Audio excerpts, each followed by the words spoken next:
Fala galera, beleza? Então, passando aqui hoje, promessa é dívida, caso clínico da semana. Uma situação clínica extremamente desafiadora, tanto para nós fisioterapeutas osteopatas, quanto o paciente também, que se encontra muitas vezes nesse caso extremamente debilitado e com uma incapacidade funcional devido ao seu quadro clínico nesse momento. Neuralgia intercostal ou neuropatia por encarceramento dos nervos intercostais. Lembrando que os nervos intercostais verdadeiros têm 4 ramos principais.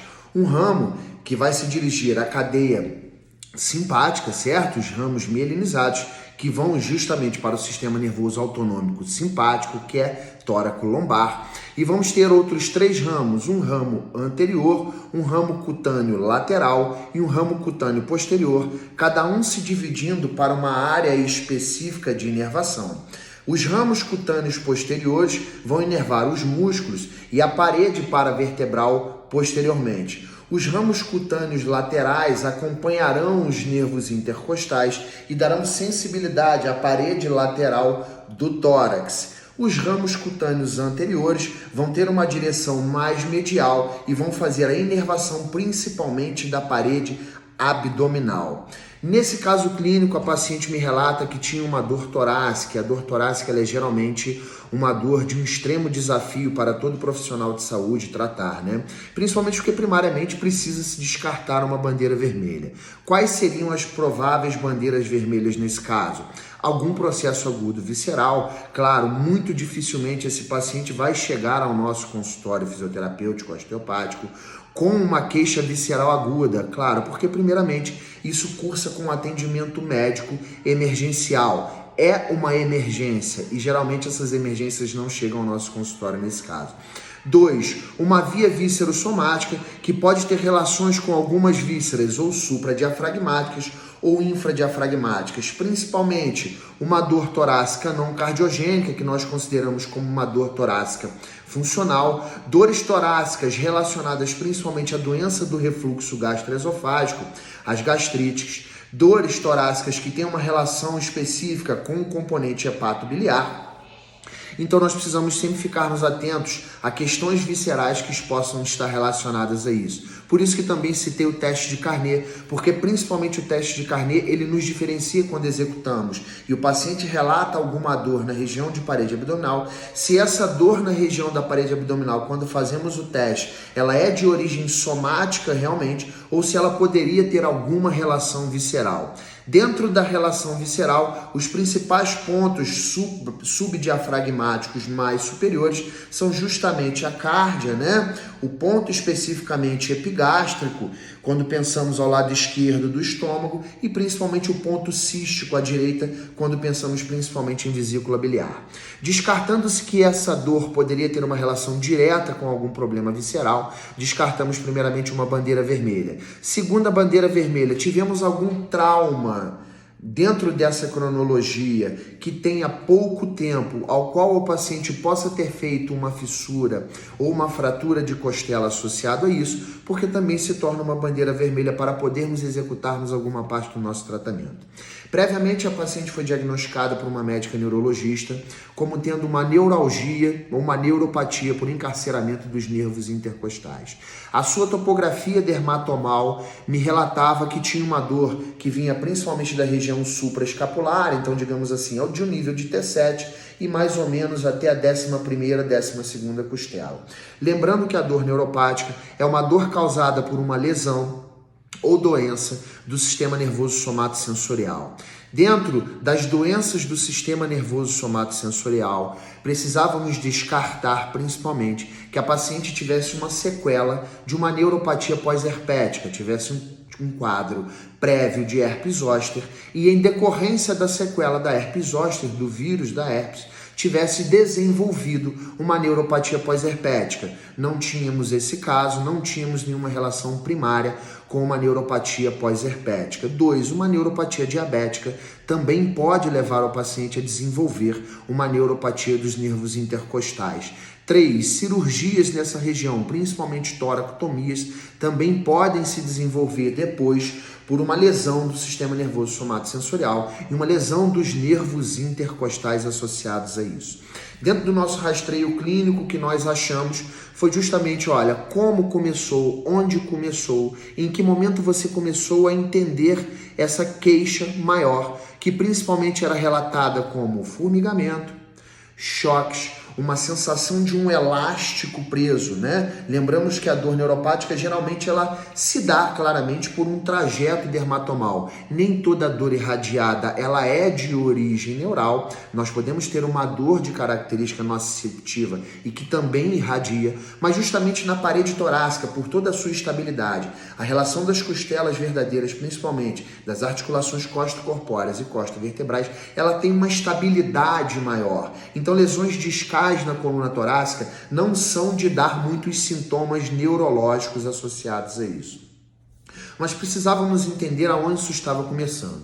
E uma das causas, da neuropatia intercostal são traumas associados à parede torácica, ou por entorse costais, ou por traumas diretos, ou por movimentos bruscos em relação à própria costela, movimentos principalmente de torção associada e lateroflexão brusca, que são os principais movimentos que se dão na coluna torácica, é onde ela me relatou que essa queixa continuou. Rastreando funcionalmente o sistema visceral, uma paciente que me relata uma constipação há muito tempo, uma alteração de motilidade intestinal crônica, quer dizer, a paciente já entra num processo inflamatório devido justamente à sua alteração de motilidade intestinal. Nós sabemos de todas essas relações de alteração de motilidade intestinal com processos inflamatórios de baixo grau, alterações de permeabilidade intestinal, que levam a produção maiores de interleucinas associados a isso e, claro, uma alteração do sistema imunológico que precisa a todo momento estar mais ativo para combater.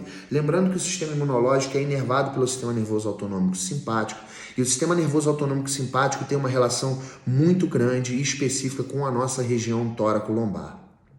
Um músculo-chave de fundamental importância no entendimento disso chama-se o músculo diafragma.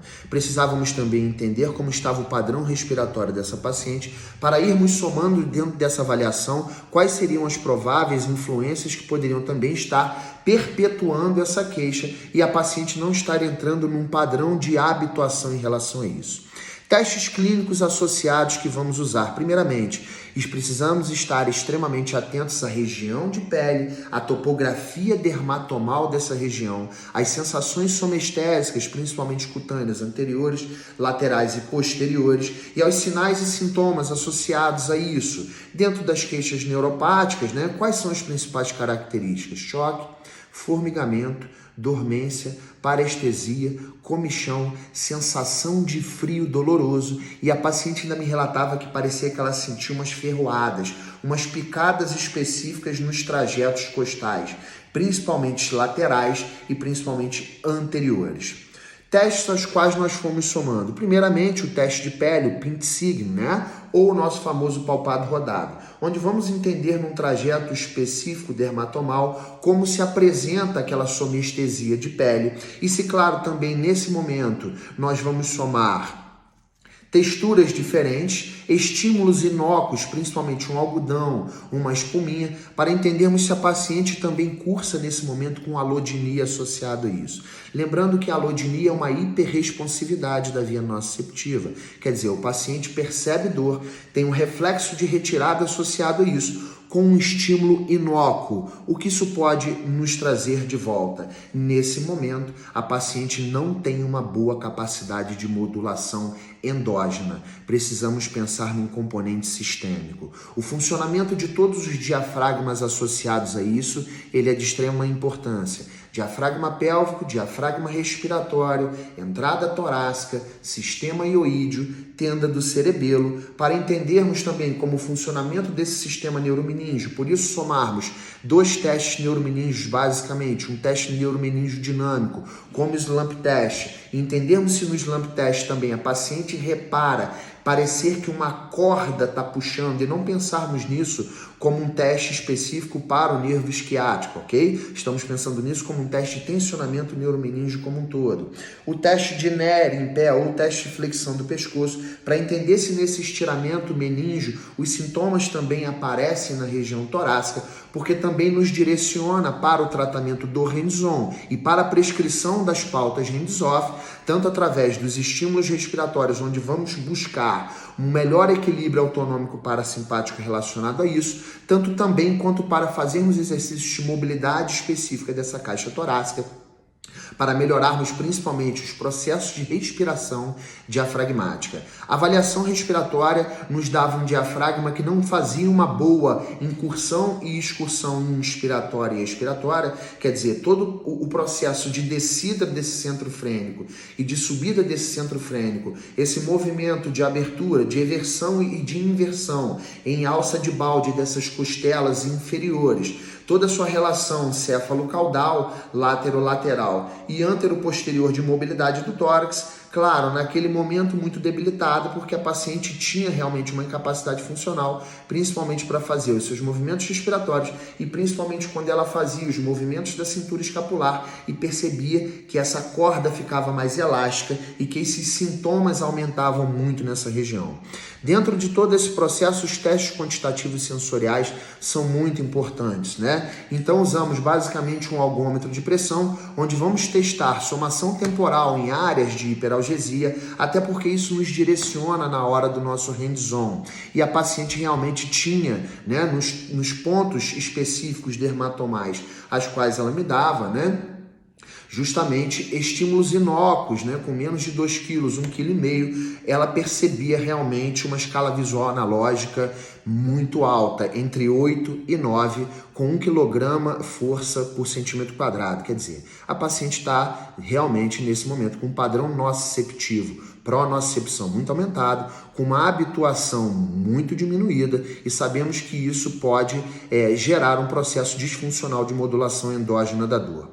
Pensando em todo esse processo, nosso direcionamento, através dos questionários, através dos testes quantitativos sensoriais, nós fomos trazendo isso também com o tratamento do sistema nervoso autonômico. Porque uma paciente que tinha um sono que era induzido, ainda era induzido por ansiolíticos, estava com uma baixa eficácia nas suas atividades de vida diária, evitando também isso, porque ela vinha num processo de cronificação das suas queixas neuropáticas. Dentro do que temos de indicação das queixas neuropáticas, nós sabemos que esse tratamento ele precisa ser multimodal, que nós temos que, com a nossa pauta hands-on, já que esses testes quantitativos e sensoriais nos davam uma hiperresponsividade, né? E justamente quando fazíamos a somação temporal, a paciente sensibilizava, nós precisávamos somar estímulos específicos em áreas específicas à distância, lembrando que aqui temos uma relação direta também com a coluna cervical por causa do nervo frênico que vem inervar motor e sensitivamente o músculo diafragma,